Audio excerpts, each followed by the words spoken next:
कृषि दर्शन देखने वाले किसान भाइयों और बहनों को मेरा नमस्कार। किसान भाइयों, मौसम के अनुसार आप नई नई फसलों की तैयारी करने में जुट गए होंगे।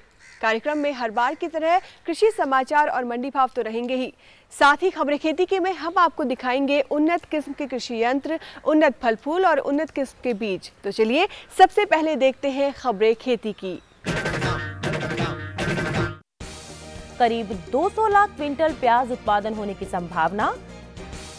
जनवरी माह के अंत तक दाखिल हो सकती है शांता समिति की सिफारिशें और दालों के दामों में तेजी आने की संभावना।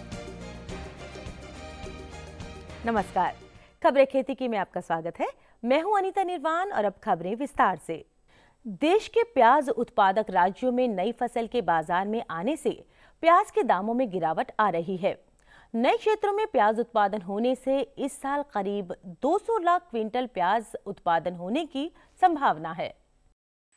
देश के प्याज उत्पादक राज्यों महाराष्ट्र, पश्चिम बंगाल, मध्य प्रदेश, कर्नाटक, उत्तर प्रदेश आदि में मौजूदा सीजन में प्याज की अच्छी बुआई हुई है। इसके अलावा पश्चिम बंगाल, उत्तराखंड में भी प्याज का बुआई रकबा बढ़ा है, जिससे इस सीजन में प्याज उत्पादन में बढ़ोतरी होने की पूरी उम्मीद है। National horticulture research and development foundation यानी NHRDF के डायरेक्टर ने कहा कि इस साल प्याज उत्पादन 200 लाख क्विंटल के करीब होने की संभावना है। भारतीय खाद्य निगम के पुनर्गठन के मामले में गठित शांता समिति की रिपोर्ट जनवरी माह के अंत तक आ सकती है। इसमें भंडारण को आधुनिक बनाने के लिए साइलों के गठन की सिफारिश की जा सकती है। भारतीय खाद्य निगम में खरीद, भंडारण और वितरण में आने वाली लागत को कम करने के लिए बनी शांता कुमार समिति की रिपोर्ट जनवरी माह के अंत तक दाखिल की जा सकती है।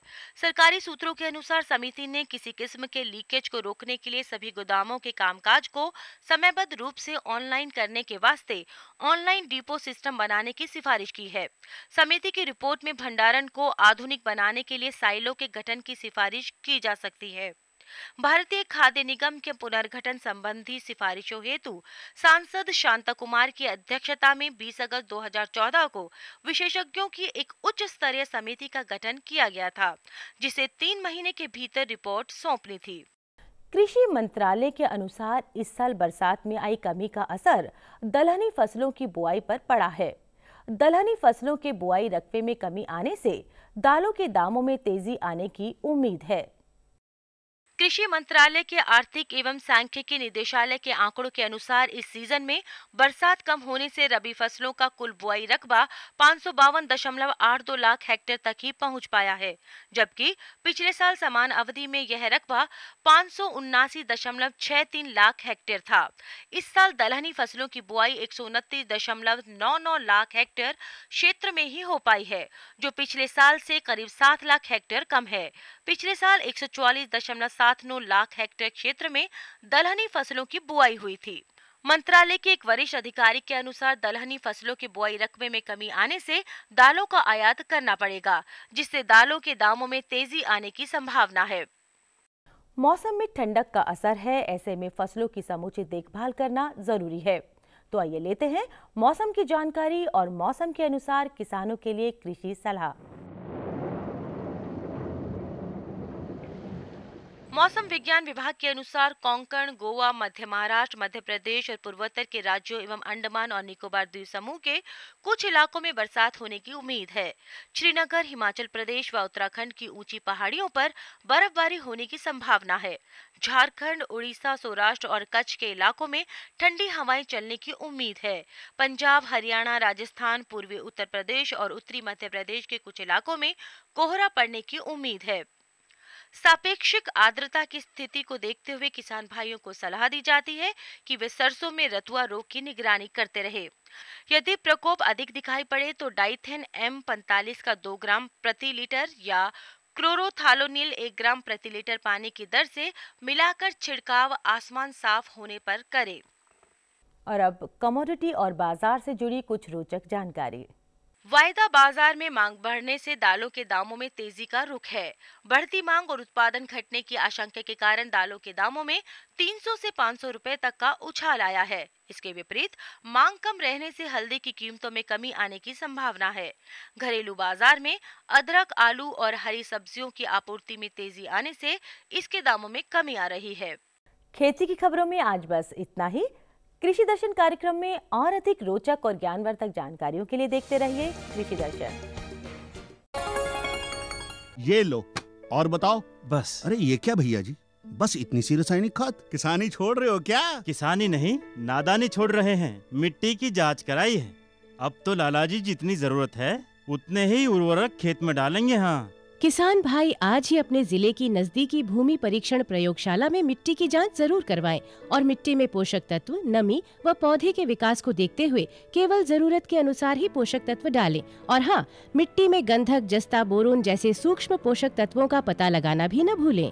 उर्वरक और जैविक खाद के सही उपयोग से भूमि का उपजाऊपन बनाए रखें, उत्पादकता बढ़ाएं, खर्चा घटाएं और बहुमूल्य विदेशी मुद्रा बचाने में भी सहयोग दें। और हाँ, धीमी गति से नाइट्रोजन उपलब्ध कराने वाले उर्वरकों जैसे नीम लेपित यूरिया को प्राथमिकता दें और यूरिया का पत्तों पर छिड़काव करें। अरे वाह, तू तो सचमुच समझदार हो गया रे। अधिक जानकारी के लिए संपर्क करें जिला कृषि अधिकारी या किसान कॉल सेंटर। किसान भाइयों, बदलते मौसम के साथ साथ आपको कृषि संबंधी नई और अधिक से अधिक जानकारियां सही समय पर पहुंचाने के लिए कृषि मंत्रालय भारत सरकार की मास मीडिया योजना बड़ी ही कारगर सिद्ध हो रही है। इस योजना से एक ओर जहां आपको कृषि संबंधी जानकारी सही समय पर प्राप्त हो रही है, वहीं दूसरी ओर आपकी कृषि और भी अधिक उन्नति कर रही है, जिसका सभी को लाभ मिल रहा है। तो चलिए जानते हैं कि कृषि की मास मीडिया योजना की सफलता में किसानों की क्या भूमिका है।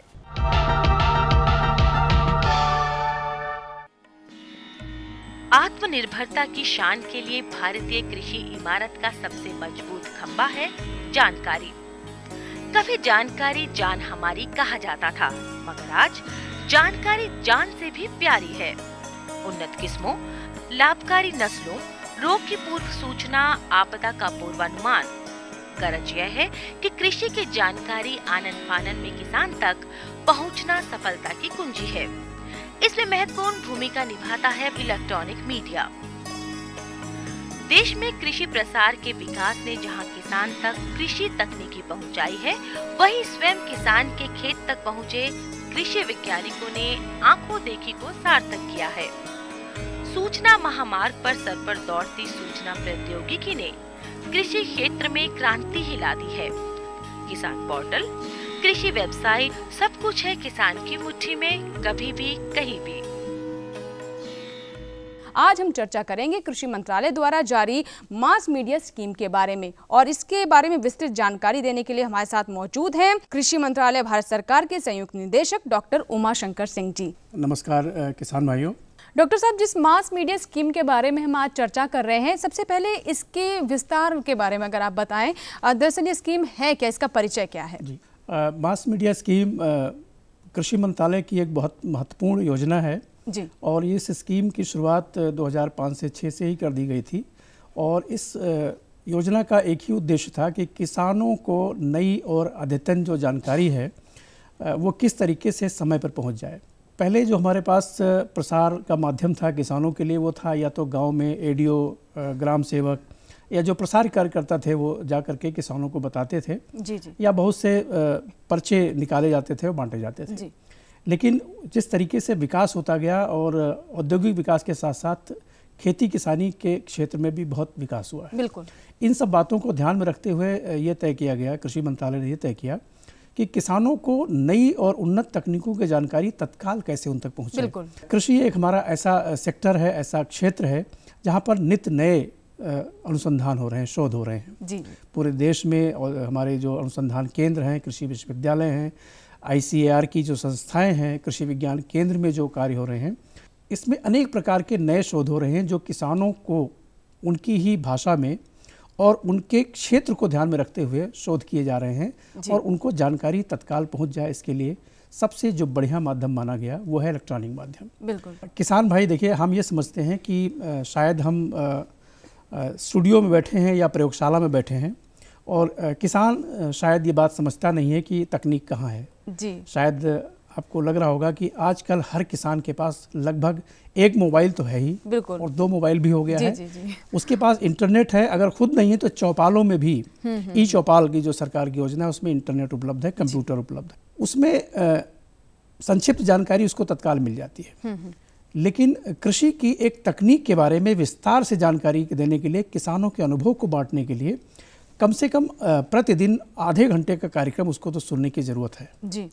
तो ये लगा किसानों के लिए एक क्यों ना एक बिल्कुल समर्पित रूप से एक ऐसी योजना चलाई जाए जो केवल किसानों की बात करे, किसान महिलाओं की बात करे, किसान युवकों की बात करे, और हमारे जो ग्रामीण जो बुजुर्ग किसान हैं उनके जो अनुभव हैं उनको बांटने, यानी हर तबके के व्यक्ति को इसमें कवर किया गया। ये एक हिसाब से गुलदस्ता है जी। इस गुलदस्ते में वो सारी चीज़ें रखी गई है, परोसी गई हैं जो कि एक किसान के विकास के लिए ज़रूरी है जी। उसकी सेहत के लिए भी ज़रूरी हो, उसकी खेती किसानी के लिए ज़रूरी हो। तो भारत सरकार ने मास मीडिया सपोर्ट एक स्कीम चलाई कृषि प्रसारकारी के लिए जी। तो आज वर्तमान में इस समय आकाशवाणी और दूरदर्शन ये 2 ऐसे लोक प्रसारक हैं, माध्यम हैं जो कि किसानों की सेवा में बहुत से कई वर्षों से काम कर रहे हैं। और कृषि दर्शन कार्यक्रम शायद सभी किसान समझते हैं, बिल्कुल। जैसे कृषि दर्शन बहुत पुराना भी है, हम तो उसे देखते देखते बड़े हुए हैं और इंतजार करते हैं जी। सब काम छोड़ करके कृषि दर्शन का इंतजार करते हैं। और जिन लोगों के पास बिजली का साधन नहीं है या मौके पर बिजली नहीं होती है, तो कृषि दर्शन का टाइम तो एक तय है, बिल्कुल। लेकिन अगर बिजली नहीं है तो फिर रेडियो सुनते हैं जी। रेडियो हर घर में रखा है, और गांव में खास तौर पर रेडियो की लोकप्रियता बहुत ज्यादा है। रेडियो की लोकप्रियता के बारे में कहने की जरूरत नहीं है, क्योंकि जो बहुत ज़्यादा अपने को अमीर समझता था वो कहता था कि शादी में हमें रेडियो दे दीजिए जी। कुछ नहीं मांगता था, रेडियो मांगता था, और वो कार्यक्रम सुनता था, कौन सा, किसानों का चौपाल कार्यक्रम जी। लेकिन डॉक्टर साहब, यहाँ पर सवाल ये भी उठता है कि इन कार्यक्रमों की गुणवत्ता बनी रहे, यानी जो इनका निचोड़ है वो सिर्फ किसानों तक पहुँचे, इसके लिए क्या व्यवस्था है? गुणवत्ता के बारे में हम बात करने के पहले बता दें कि इनके लिए योजना चल कैसे रही है, कहाँ चल रही है। और आज पूरे आकाशवाणी के देश में जितने भी केंद्र हैं कोने कोने में फैले हुए हैं, और लगभग 100% एरिया में इनकी पहुंच है। तो 96 जो FM के केंद्र हैं जो ग्रामीण क्षेत्रों में हैं, वहाँ पर किसान वाणी कार्यक्रम प्रसारित होता है आधे घंटे का जी। शायद हम यहाँ बैठे हैं उतना स्टूडियो में नहीं जानते, किसान भाई जानते हैं कि हमारा किसान वाणी कार्यक्रम चलता है जी। ऐसे ही दूरदर्शन में कृषि दर्शन कार्यक्रम होता है। प्रत्येक राज्य की राजधानी में 18 केंद्र हैं जिसमें कृषि दर्शन कार्यक्रम होता है, और इसका प्रसारण शाम को होता है 6 बजे से लेकर, या कहीं 5:30 बजे से लेकर के 8 बजे के बीच में सभी केंद्रों पर कहीं न कहीं आधे घंटे कार्यक्रम रोजाना होता है। और आप जिस कार्यक्रम में बैठे हैं, ये आधे घंटे प्रोग्राम है। आप किसान इस समय आप देख रहे हैं 6:30 बजे ये कार्यक्रम शुरू हुआ है, ये कार्यक्रम 7 बजे तक चलेगा। और आपको ये कहना चाहेंगे कि ये सप्ताह के 6 दिन कार्यक्रम चलता है जी। 5 दिन तो विभिन्न विशेषज्ञों को बुला करके बात की जाती है, और एक दिन हम एक सक्सेस स्टोरी, किसानों की सफलता की बात करते हैं। और 180 जो ट्रांसमीटर लगे हैं पूरे देश में, उसमें इसका प्रसारण होता है आधे घंटे का। तो पूरे देश को इसमें कवर किया गया है और कुछ भी नहीं बचा हुआ है इसमें। डॉक्टर साहब, जैसा कि आपने कहा कि किसान अपनी सफलता की कहानी भी बता सकते हैं, तो बहुत सारे किसान भाई जो भी देख रहे होंगे उनके मन में भी ये सवाल उठ रहा होगा कि वो हमें कैसे संपर्क करें, यानी वो अगर कोई सुझाव देना चाहते हैं, वो अपनी कोई कहानी हम तक पहुंचाना चाहते हैं, तो क्या माध्यम होगा? जी बिल्कुल, बहुत अच्छा प्रश्न आपने पूछा है, क्योंकि इस कार्यक्रम की सफलता किसानों की भागीदारी पर निर्भर करता है। जितना प्रयोगशाला में अनुसंधान होता है, शोध होता है, उससे ज़्यादा शोध और अनुभव का कार्य किसान के पास होता है। किसान अपने खेती में जो अनुभव करता है, उसका जो अपना एक्सपीरियंस है, वो शायद किसी वैज्ञानिक अनुसंधान से कम नहीं है। तो हम प्राचीन जो जानकारियां हैं या उन्नत तकनीकों के माध्यम से जो किसान अच्छी उपज पैदा कर रहा है, कोई ऐसी कहानी गढ़ता है जिनको पूरे देश के किसानों को जानना चाहिए। इसके लिए हमने कई तरीके निकाले। हमारे कृषि दर्शन कार्यक्रम में ही आधे घंटे का जो कार्यक्रम आता है, वो ज़्यादातर सफलता की कहानियां होती हैं किसानों की। कृषि मंत्रालय उन किसानों के घर में जा करके, और हमने एक बुकलेट बनाई है, कॉफ़ी टेबल बुक बोलते हैं उसको, उसमें पूरे देश के अच्छे किसानों की स्टोरी है जो कि गांव से मंगाते हैं, उनके फोटोग्राफ के सहित उनका परिचय। वहां पर हम टीम भेजते हैं, वहां से उनकी रिकॉर्डिंग करके, एक्सपर्ट की बात करके सारे, और उस रिकॉर्डिंग को पूरे देश के लिए हम सुनाते हैं। तो एक तो प्रति सप्ताह एक दिन तो तय है किसानों की बात। इसके अलावा हम अपने कार्यक्रम में, आपने देखा होगा कृषि दर्शन कार्यक्रम में, किसान वाणी कार्यक्रम में, किसानों की सहभागिता के लिए किसान खुद इंटरव्यू देने आते हैं। सफलता की कहानी या हमारी कहानी हमारी जुबानी, अलग अलग नामों से जो है किसान आते हैं और अपनी बात का अनुभव करते हैं, पत्रों के माध्यम से अपने बात करते हैं जी। इसके अलावा वो ईमेल करते हैं। आजकल तो देखा आपने मोबाइल पर हमारे एम किसान पोर्टल, फार्मर पोर्टल जो कृषि मंत्रालय के चारों तरफ से किसान की जो जानकारी होती है वो इसमें एक हलवा के बना करके इसको पेश करते हैं। डॉक्टर साहब, एम किसान पोर्टल का आपने जिक्र किया, साथ ही फार्मर्स पोर्टल की बात आपने की, तो क्या इनका संबंध किसी तरह से कृषि दर्शन से हो सकता है, यानी कि इन तीनों का कोई सामंजस्य हो सकता है? बिल्कुल, कृषि से संबंधित कोई भी जानकारी कहीं भी हो, चाहे वो किसी प्रयोगशाला में पड़ी हो, रखी हो, या खेत में किसान के पास हो, या गांव के किसी बुजुर्ग के अनुभव में दिल में दबा हो, बिल्कुल, या किसी कूड़ेदान में पड़ा हो, जानकारी कहीं से भी इकट्ठा करके और वो सबको परोसना, ये इस मास मीडिया स्कीम का एक सबसे बड़ी अहम जिम्मेदारी है जी।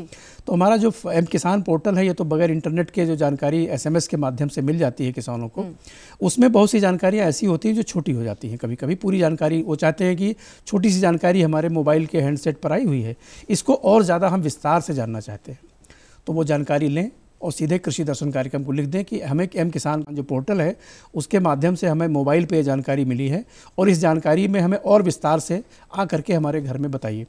और आप अपने नज़दीक के कृषि दर्शन कार्यक्रम के जो प्रोड्यूसर हैं या कृषि दर्शन केंद्र के जो निदेशक हैं उनको आप चिट्ठी लिख दीजिए, उनको फ़ोन कर दीजिए, उनसे जाके मिल लीजिए और वो आपको उस कार्यक्रम में शामिल करेंगे, आपकी बात को शामिल करेंगे और आपकी शंका के समाधान वैज्ञानिक करेंगे। फार्मर पोर्टल पर आप जाएंगे तो आपके ब्लॉक में, आपके क्षेत्र में कौन सी जानकारी, कौन सी उर्वरक उपलब्ध है, कौन सी पेस्टिसाइड दवा उपलब्ध है, किस प्रकार की आपके मिट्टी है, किस प्रकार की फसल आपके यहाँ पैदा होती है, ये सारी जानकारियाँ उसका एक कह सकते हैं ये दो जो पोर्टल है ये जानकारियों का एक समुद्र है, एक विशाल भंडार है। इसको कृषि दर्शन में फ़ायदा लेने के लिए जो भी चीज़ें वहाँ आपसे रह जाती हैं कि इसमें कोई शंका रह गई है, कोई और जानकारी उससे लेनी है, तो आप सीधे कृषि दर्शन से संपर्क करें, किसानवाणी से संपर्क करें। और इसमें ये इस कार्यक्रम का मकसद यही है, किसान की बात किसानों तक, वैज्ञानिक की बात किसानों तक, किसान की बात वैज्ञानिक तक, किसान और वैज्ञानिक लैब टू लैंड, खेत की बात जानकारी लैब तक और लैब की जानकारी खेत तक जी। इसमें मास मीडिया की भूमिका लगातार बढ़ती जा रही है। ये बहुत महत्वपूर्ण योजना है और इसमें किसानों की भागीदारी लगातार बढ़ रही है जी। बिल्कुल जी। डॉक्टर साहब, एक चीज़ और यहाँ पर मैं जानना चाहूँगी, और जो हमारे देश में जैसे कहा जाता है कि विविधताओं का देश है ये, ऐसे में क्या जो रीजनल लैंग्वेज है, यानी जो क्षेत्रीय बोलियाँ हैं, भाषाएं हैं, अन्य भाषाओं में भी ये कार्यक्रम प्रसारित होते हैं और गुणवत्ता को लेकर क्या हमारे मापदंड है? देखिए, यही एक बहुत महत्वपूर्ण आपने ये प्रश्न किया है और ये बात जानना बहुत ज़रूरी है। देखिए, अभी भी देश में बहुत से लोग पढ़े लिखे नहीं हैं, कम पढ़े लिखे हैं, ख़ासतौर से ग्रामीण क्षेत्र की बात करेंगे तो साधन नहीं है। तो या कुछ लोग ऐसे हैं जिनके पास टेलीविज़न सेट नहीं है और वो क्या करें, वो रेडियो सुने, मास मीडिया स्कीम जो चलती है किसानवाणी कार्यक्रम सुने। जिनके पास टेलीविज़न है वो कृषि दर्शन कार्यक्रम देखें। देखिए, अपने रोज़गार से अगर आप समझौता करेंगे तो सफल, दुनिया की चीज़ आप देखें लेकिन कृषि दर्शन जरूर देखें। जानते हो क्यों देखें जी? क्योंकि उसमें आपके लाभ की सीधी बात होती है, एक बात।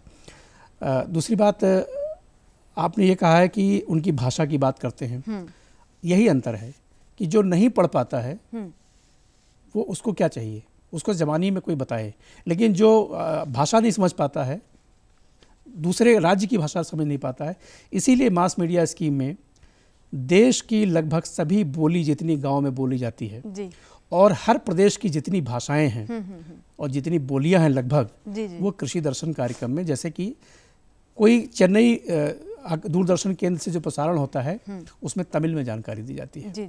लेकिन चेन्नई के किसी छोटे से कस्बे में जो जानकारी होती है, वहाँ अगर कोई जानकारी देनी है तो वहाँ के लिए वहाँ का छोटा केंद्र, जिसको हम लो पावर ट्रांसमीटर कहते हैं, दूरदर्शन का केंद्र वहाँ है, उनको उनकी बोली में जानकारी देता है।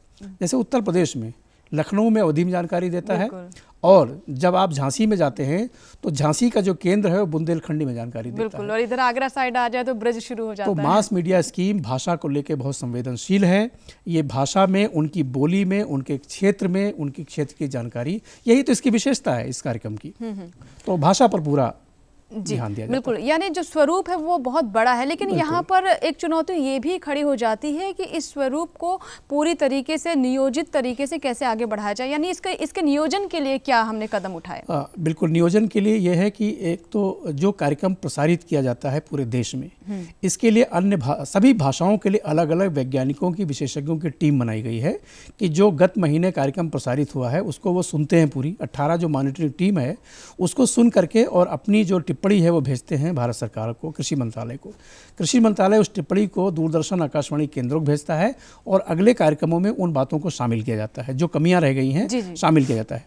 किसानों के जो पत्र आते हैं, आपके कार्यक्रम मांगे जाते हैं, कृषि मंत्रालय का एक हम वेबसाइट है जिसके माध्यम से उसमें हम किसानों को नोट कराना चाहेंगे। जी जी, नोट करा दें। बिल्कुल। हमारा किसान भाई, अगर आपके पास पेन या पेंसिल है तो आप नोट कर लें, और हम आपको 2 मिनट टाइम भी दे रहे हैं कि आप जब तक आप पेन पेंसिल इकट्ठा करके किसी बच्चे को भेज के मंगाएं उसके पहले मैं आपको एक बात बता दें कि हमारे पास जो सोशल मीडिया के तमाम साधन हैं, जैसे फेसबुक है, ट्विटर है, यूट्यूब है, इन सब पर ये जानकारी भी उपलब्ध कराते हैं। यहाँ प्रसारित होती है, आपके पास टाइम नहीं है, बिजली नहीं है, आप चले जाइए, जब आप इंटरनेट होता है शाम को आप देख लीजिए। तो ये सुविधा है कि सवेरे टाइम नहीं था, शाम को देख लिया आपने।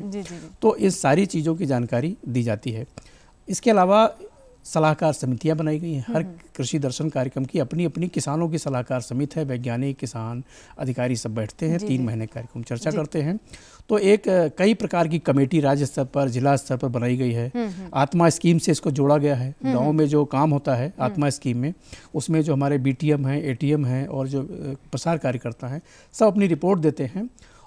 अब मास मीडिया स्कीम जो है वो गांव से चल करके और सरकार तक पहुंचती है। बिल्कुल। किसान क्या चाहता है, जब तक उस बात को हम नहीं रखेंगे ध्यान में, तब तक इस कार्यक्रम की सफलता नहीं होगी।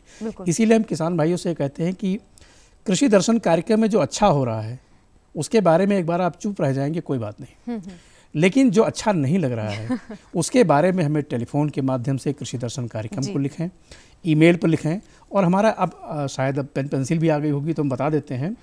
वेबसाइट का नाम नोट कर लें आप, www.navkrishi.decnet.nic.in। ये वेबसाइट है। इसमें सभी देश के जितने भी मास मीडिया स्कीम के तहत हर केंद्र के जितनी जानकारियां हैं, अगले 3 महीने में क्या कार्यक्रम प्रसारित होंगे, पिछला क्या हुआ था, कि हमारे एरिया के लिए कौन सा कार्यक्रम आ रहा है, आप जाएंगे वेबसाइट पर, जब आप लॉगिन करेंगे, आप खोलेंगे उसको और आपको कोई टिप्पणी भेजनी है तो आपके लिए सारी सुविधाएं उसी वेबसाइट पर उपलब्ध हैं। जो मर्जी आए आप लिखें और आपकी बात हम जरूर शामिल करेंगे। जब तक किसान भाई इसको अपना कार्यक्रम नहीं मानेंगे, मानते हैं फिर भी वो चाहते हैं कि जो ये बता रहे हैं वही सही है, ऐसा नहीं है। किसान अपनी परिस्थितियों में क्या सोचता है, क्या अनुभव है, जब तक हमें नहीं बताएंगे तब आपके दुख दर्द से हम अपने कैसे जोड़ेंगे। बिल्कुल, यानी उनके जो सुझाव हैं, उनकी जो बातें हैं, उन्हें हम अपने कार्यक्रम में शामिल कर सकते हैं और ऐसे में जो किसान है वो और जुड़ाव भी महसूस करेगा। और किसान जो हमारे यहाँ कार्यक्रम बनाते हैं, प्रस्तुत करने वाले, जो कार्यक्रम के जो अधिकारी हैं और जो वैज्ञानिक आते हैं, वो सब आपके ही समुदाय से आते हैं। बिल्कुल, किसान से ही आते हैं सारे। तो अपना समझ करके आप बात कीजिए उनसे, कोई समस्या नहीं है, अपनी भाषा में बात कीजिए आप। जी, तो युवाओं और खास तौर पर आधी आबादी यानी महिलाओं की जब तक बात हम ना करें तो बात शायद पूरी नहीं होगी। इनको देखते हुए क्या योजनाएं हैं, इन्हें किस तरह से शामिल किया गया? बिल्कुल, ऐसे मास मीडिया स्कीम में जो है कृषि महिलाओं, जो कृषि करती हैं महिलाएं, जिनको आप कृषक महिला भी कह सकते हैं, महिलाओं के जो उनके लाभदायी जो उपकरण हैं, महिलाएं जो घर में काम करती हैं, बीज प्रसंस्करण का काम करती हैं, बीजों की बुआई का काम करती हैं, खेतों में वो तमाम प्रकार की सहयोग देती हैं और कभी खरपतवार निकालने काम करती हैं। तो किसान महिलाएं जो हैं वो पुरुष महिलाओं से ज़्यादा काम करती हैं, घर का भी काम करती हैं और खेती किसानी भी हाथ बटाती हैं। उसकी उन्नत तकनीकों की जानकारी बिल्कुल दी जाती है और इसके लिए खाका बनाया गया है। और 3 महीने में जो हमारी मीटिंग होती है पूरे देश में, हर केंद्र में, उसमें इस पर विचार होता है कि इस एरिया की क्या समस्या है और अब फसल पैदावार हो गई है, महिलाओं का काम बढ़ गया है, ऐसी स्थिति में उनको क्या करना चाहिए। ये एक पुष्प का गुलदस्ता है। जब किसान देखेंगे और अपने को जोड़ेंगे तो मज़ा आ जाएगा उनको। जब आप अपनी जो भी कृषि दर्शन कार्यक्रम से या किसानवाणी कार्यक्रम के बारे में कोई भी सुझाव है, कोई भी शिकायत है, तो हमें कम से कम, आप कुछ नहीं है तो 1 लाइन की चिट्ठी, पोस्ट कार्ड डाल दीजिए। हम आपको पता बता देते हैं, कृषि मंत्रालय का पता बता देते हैं, दूरदर्शन का पता आपको प्रतिदिन कार्यक्रम मिलता रहता है। आप संयुक्त निदेशक मास मीडिया, कृषि विस्तार सदन, CTO, पूसा, नई दिल्ली, पिन कोड 110012। डॉक्टर साहब, आप स्टूडियो में आए और जनसंचार योजना के बारे में इतनी महत्वपूर्ण जानकारी दी, आपका बहुत बहुत शुक्रिया और उम्मीद करते हैं कि किसान भाई इसका पूरा लाभ उठाएंगे। सच तो है कि प्रयोगशाला की चारदीवारी में शोध का प्रसाद तभी सार्थक है जब वह उसके उपयोगकर्ता यानी कृषि समुदाय तक ज्यों का त्यों जा पहुँचे। इसका सीधा श्रेय जाता है मीडिया के सहयोग को। तो भला देरी क्यों, मीडिया के अथाह सागर में डुबकियां लगाइए और लाइए कृषि ज्ञान। आज तो वसूली करके ही जाऊंगा। घनश्याम, अरे ओ घनश्याम, वो तो स्कूल गए हैं। स्कूल गया है। अरे बहाना तो ढंग का बनाती। हाँ लाला, मैं स्कूल ही गया था, फार्म स्कूल, जहाँ किसानों को सिखाई जाती है खेतों में पैदावार बढ़ाने की हर बात, जैसे मिट्टी के हिसाब से सही खाद, बढ़िया बीज और जरूरत के मुताबिक कीटनाशक, ताकि कम लागत में अधिक मुनाफा। ये पकड़ लाला, तेरा हिसाब साफ।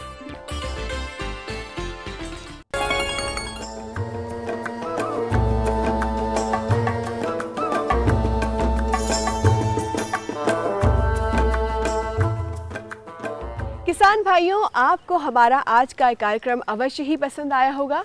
हमें उम्मीद है कि कार्यक्रम में कृषि संबंधी दी गई जानकारियों का आप अवश्य ही लाभ उठाएंगे, साथ ही अपने मित्र किसानों को भी इसके बारे में बताएंगे। हमें आपकी जिज्ञासा और सुझाव भरे पत्रों का हमेशा इंतजार रहता है। इसी तरह जारी रखिए पत्रों का ये सिलसिला। हमें दीजिए इजाज़त, कल आपसे फिर से मुलाकात होगी कृषि संबंधी और नई ढेरों जानकारियों के साथ। तब तक के लिए नमस्कार।